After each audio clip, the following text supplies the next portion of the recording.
idaacada Wadani mukaashanaysa kambaniga Cadala Fishing Company ayaa maanta barnaamijka anfuri walaalka Soomaan u qabatay ilaa 60 qoys oo danyar ah kuwaas oo iskugu jiray dad iyo qoysas kale oo baahiyo gaar ah qaba. deeqdan maanta lagu anfuriyay qoysaskani ayaa waxaa soo sadaqaystay dad muxsiniin ah oo ku xiran barnaamijka anfuri walaalka Soomaan oo Ramadaan waliba ay qabato idaacada Wadani si weyn loogu dhageysto gudaha magaalada Beledweyne ee xarunta gobolka Hiiraan. waxaana deeqdan anfuri walaalka Soomaan ka mahad celiyay qoysaskii maanta ka faa'iideystay oo bariga koow bisha Ramadaan bariga koow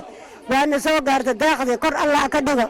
waana la sii waa mahadsan yihiin meel jooganba waa khayr Allah asiyo waana la keenay bariga koogeeda bisha koogeeda helay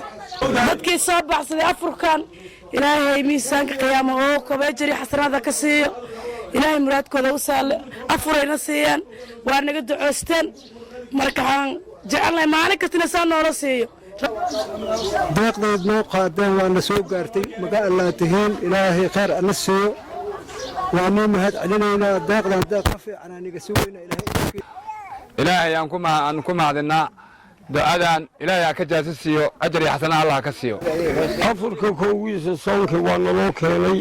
ونلوكيني إلهي إنس نوجو وضع عن ربنا. عد والباء دنينيسا إني عابيان ولا لهذا الصومن وعن هيسنين وحايكو أنفران وحايك كلاسو حرير كران لمبرد شاشة دي مو قنيا عبد النور عثمان العريس ودن راديو ان تي في بلدوينه.